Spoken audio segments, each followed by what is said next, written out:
happy to open it up to questions and dialogue and comments on where we are in healthcare and where you think that we need to be going. I have a statement in that I don't know what they added to that bill from the original bill, but I know one thing that they took out was the doctor fix.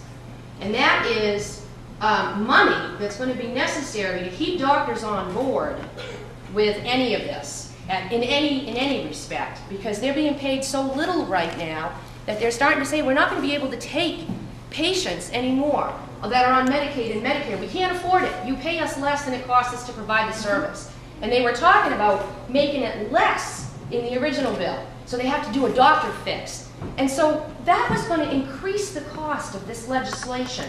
And it was going to add more than one thin dime to our deficit.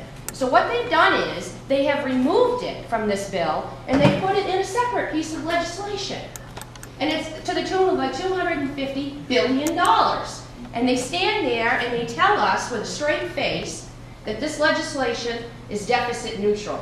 And that is a lie, because that other piece of legislation is this whole thing wrapped up together. And I don't appreciate being lied to like that. I think it's insulting that they would think we're so stupid that with a sleight of hand like this, they could convince us that this is not going to add to our deficit. And the question I have for you is this. If I understand it right, one of the things that the bill says it's going to do is it's going to increase access to Medicaid or Medicare, and I can't tell which one is which. I don't know which it is. But up to like 130% of the poverty level or whatever. And that is going to be an increased cost to this state. And I'd like to know how many more people is New Hampshire going to be mandated to cover, and at what cost, with no money coming from the federal government to help us foot this bill? Well, one of the cost reductions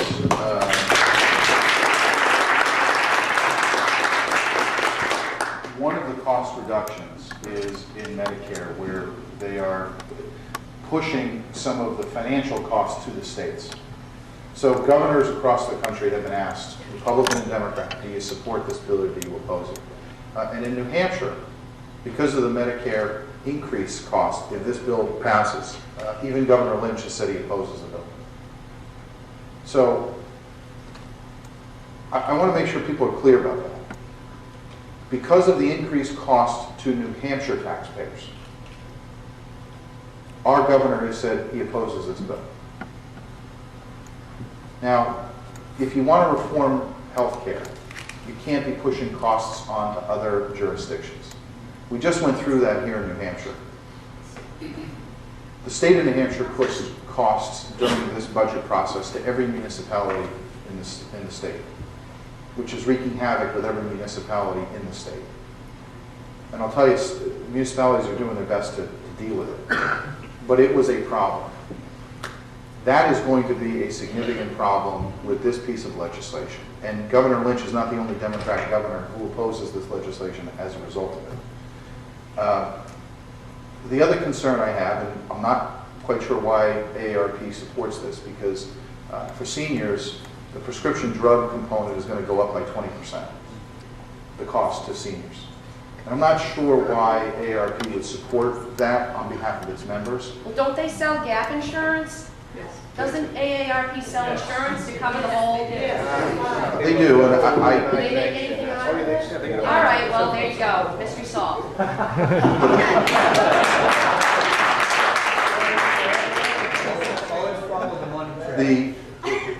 The reality of this is that there are groups, whether it's medically based groupings or age-based groupings, significant people across the district who say no to the bill, and who say this is not the piece of legislation that they're looking for.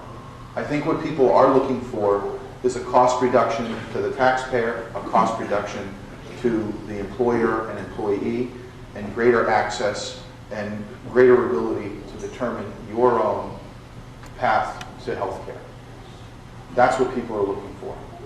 And I think we could get to work on a bill that addresses those issues and make sure that your rights are protected and that the relationship between you and your physician is protected. But that's not what this piece of legislation is looking to do. One of the real concerns I have is, again, the penalties if you do not offer insurance to employees if you're a business when this passes. It was supposed to be one of the things that was removed, but the penalty is still there. And it's also there for individuals who make under, not over, under $250,000. 8% penalty if you make under $250,000, not over. We had talked before about hearing, well, this is not going to affect the middle class. It was okay if it affected the rich, but it was not going to affect the middle class. Well, anyone making under $250,000, if you don't take it, you have an 8% penalty. So, you know, this is, again, to me, forcing the public into an option, and if you don't do it, you'll be financially penalized. And I don't know why that's part of healthcare reform.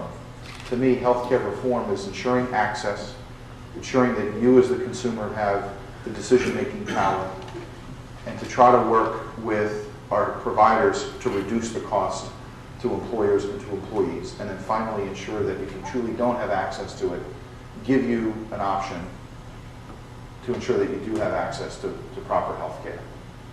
And I got to tell you, as a mayor, 110,000 people live in this city.